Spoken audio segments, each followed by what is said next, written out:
Hi guys, this is Dr. Malola Moshebi and I'm really excited to share with you in another episode of the Beautiful Branch Life series. In this episode, I would like to share with you 5 compatibility areas that you should consider before you get married.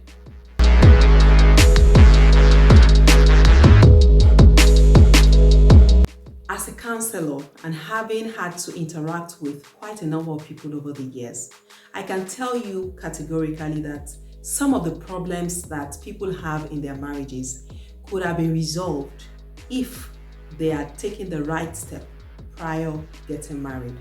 And I believe you must have heard that statement: if you fail to prepare, you prepare to fail. Sincerely, if more people will pay more attention to what happens before they walk down the aisle, we would have better marriages, more peaceful relationships. So in this video, I would like to highlight a few areas that you should really concentrate on and be sure that both of you are compatible before you decide to tie the knot. The first one is your spiritual compatibility. You need to know if you are spiritually compatible. As a matter of fact, it goes beyond you practicing the same religion. In fact, it goes beyond you being from the same denomination. There are people in certain denominations that do not fully believe in some of the things that they do there. They might be there just because their parents gave birth to them in that church and they have been there. Some people attend certain denominations out of sheer convenience. Probably his or her preferred denomination is not close by, so he just has to attend a place of worship and decides to join that particular assembly. It doesn't necessarily mean that the person fully believes in whatever they believe in there. So you need to understand, what is this person's stance? When it comes to your personal beliefs, when it comes to your spiritual beliefs, you need to find out from this other person and be sure that both of you are on the same page. You find some people arguing about tithes. You find some people arguing about when to give your first fruit or what the definition of first fruit is. You find people talking about whether to cover their heads when they go to pray or not. You find people talking about the kinds of dressing that is allowed because they are in a particular denomination or another. So these are simple things, but sincerely, as simple as they seem, they could cause a lot of problems in marriage if you do not sit together and be sure that both of you believe the same thing. The second area is your intellectual compatibility. I have heard stories of people getting married and one partner starts thinking that the other person is beneath him. Yes, so before you get married, be sure that your intellectual capacity is at par, that you think alike, that you reason alike. If one person is very objective and the other person is so not objective, there will be so many issues in marriage. So someone does not have a level of education at the moment. Would you want the person to go further with his or her education? What exactly is their plan? These are things you should talk about when you expect to get married, and be able to communicate with your partner about whatever is going on in the world, maybe in the world of politics, sports, science, whatever it is. And you find that your partner just cannot relate with what you are doing.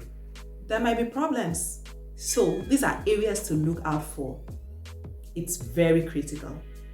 The next one is your social compatibility. You know, there are people that love to have so many friends. Like they can be a part of 50 different groups. Yes, they're outgoing, they love making friends, they love having people all around them. If your partner is like that and you are opposite, there might be problems. If your partner is this free-spirited person that loves to talk about everything that happens to our friends, you might have issues. So it's important that you discuss these things before you get married. There might be a lot of rancor if you wait until after you're married to start picking out these things. If you're not comfortable with your partner having so many friends, it's better you tackle it right now before you get married. Don't wait until you are married and then you're telling your partner that you don't want him or her to have friends anymore. There will be problems. Still on this social compatibility, what is your own idea of relaxation? What is your partner's idea of relaxation? How does he or she think is best to relax? Still on your social compatibility, you also need to look at the person's fashion sense. It's not after the person gets married that you now say, oh, I don't love people that wear wigs, or I don't love women that do this or do that, or I don't like men that keep beards. Well, you already know that he's keeping beards. Talk about all of these things. And the funny thing is, people actually change, they evolve. So somebody that was not keeping beards before can wake up in the next 5 years and decide that he wants to join the beard gang. So you need to talk about some of these things. You need to relate one with another. And of course, when you're going into that marriage, you are ready to compromise here and there. Of course, not about your values, but things that have to do with individual differences. Sincerely, it's just what it is. The fourth area is your financial compatibility. And I tell you sincerely, this is one aspect that causes a lot of trouble in a lot of marriages. So you need to check, are you compatible financially? And I'm not talking about both of you having the same amount of money in your account or something like that, or bringing the same amount of money to the table every month. That's not what I'm talking about. What are your ideologies when it comes to spending money on different things? It's very important that you discuss your ideologies when it comes to spending money and making money. There are certain things that some people believe are frivolities, and they expect that you shouldn't spend so much money on such things. Whereas some people feel, oh, this thing is not a frivolous thing. I'm just trying to pamper myself. So you need to understand some of these things. You need to discuss them and be sure that you're on the same page. Things as seemingly simple as, oh, he gave his mom a certain amount of money, but he gave my mom a much lower amount, can cause problems in marriages. So you need to talk about your finances. How do we intend to keep our money? What do we intend to spend on? How do we intend to give to our family members? How do we intend to give to the poor, the less privileged? These are things you need to talk about. And of course, when it comes to making money, what are the things that are acceptable and what are those things that are not? Issues that center around money go as far as a man expecting the woman to be at home as a full-time housewife after marriage.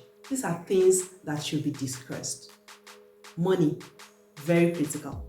I tell you, when it comes to relationships, issues of money go a long way to determine whether there will be peace or not. And then finally, your sexual compatibility. If you know me very well, you know that I stand for no sex outside marriage. So I'm definitely not telling you that you should have sex to know whether you are compatible sexually or not. That's not what I'm talking about. I'm talking about discussing your beliefs. Sexual beliefs differ from one person to another based on our exposure and the sensitivity of our minds. So if your partner believes that there is a particular sexual act that is detestable in their books, trying to force them after marriage to engage in such things could cause a lot of problems. So it's good, especially when it's getting closer to your wedding, to talk about these things. Please don't joke with them. The things that people overlook are the things that become real big issues in marriage. The period prior getting married is a period to interact with one another, to communicate and to talk about issues of life. Anything that pops into your head, talk about it and listen to your partner. And when I mean listen to their verbal and non-verbal responses when you ask questions. You have to be very sensitive to their reactions. That will tell you much more than what you can hear them say with your heirs. I say it all the time, marriage is to be enjoyed and not endured. When you do not do the right thing prior marriage, you would find out that you will start enduring in your marriage. And sincerely, God does not want that for you. I don't either. Lay the right foundation for your marriage, and I can assure you that with the help of God, you're going to have a blissful one. I hope that this video has inspired you. If it has, please share this video and kindly subscribe to this YouTube channel. I would really appreciate it. Remember to turn on the notification bell so that you get notified once a new video drops. Like this video and drop a comment. I would really love to read from you. Thank you so much for watching this video. Bye.